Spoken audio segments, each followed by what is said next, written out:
look at academic research for boredom, different researchers have tried to define boredom as an outcome stemming from different constructs like inability to pay attention, emotion regulation, meaning making, arousal and engagement in activities, as well as our thoughts. It is also seen that in everyday life, of course, people experience boredom differently. That makes the process of defining boredom just so much more harder. Boredom is a state of lethargy that comes from not having, let's say, enough stimulation in the environment. So anyone can experience boredom. Sometimes the boredom comes from the environment, but what is more bothersome is if the sense of boredom comes from within one's own self.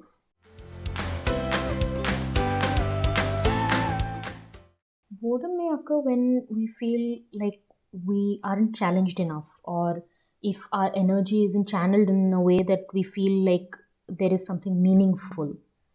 There are, however, a lot of personality traits as well that are associated with proneness of boredom. For instance, novelty or sensation seeking, extraversion, and openness to experience. So, individuals who have these personality traits, they might feel a sense of boredom more easily than do others. And in turn, they might surround themselves with a lot of things to do just so that they can beat this boredom. I think one common factor for experiencing boredom across task and situation is a lack of challenge. I think something else can be also said about too hard a task because that can also quickly lead to depletion of motivation and the experience of monotony. Not being able to find purpose or meaning in an activity any longer could be another contributing reason. I think a lot of time people believe that is the lack of activities which causes boredom, which sometimes is of course true, but it's also about the kind of meaning that we derive from these activities. So it's not really about having a packed schedule, but it's also about what that packed schedule means to me as a person.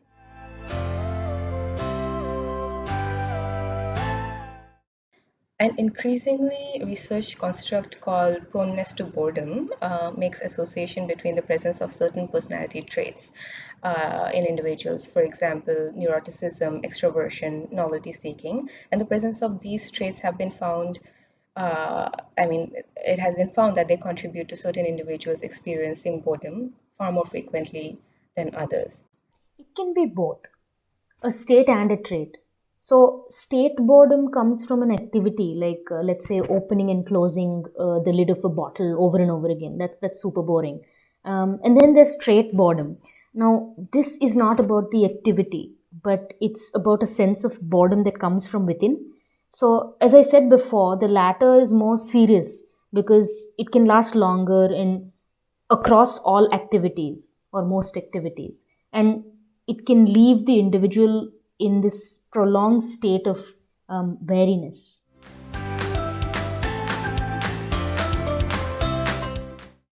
That's a good question.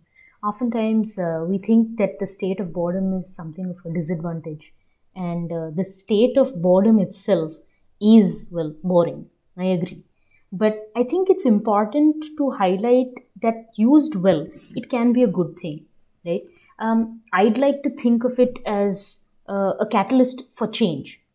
So while the feeling of boredom may come up during a task that isn't challenging enough or is extremely repetitive, it can also come out of not knowing what we find fulfilling, or in short, a lack of self awareness.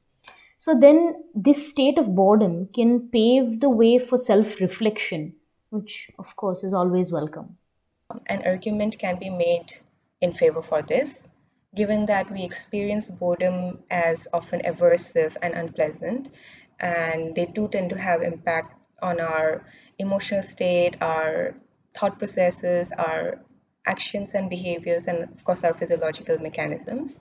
It does lead to, a desire for change. Uh, which increases our opportunities to attain social, cognitive, emotional, and experiential stimulation.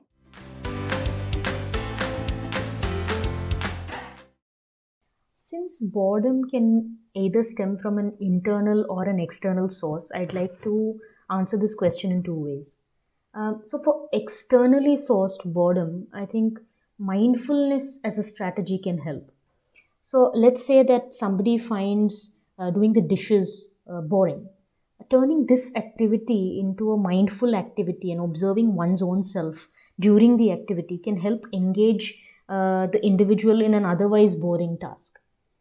For internally sourced boredom, however, since it has more to do with one's own self and how one feels, uh, the way to go would be to reflect. So, building self awareness by trying to answer the question of what helps me feel stimulated or challenged.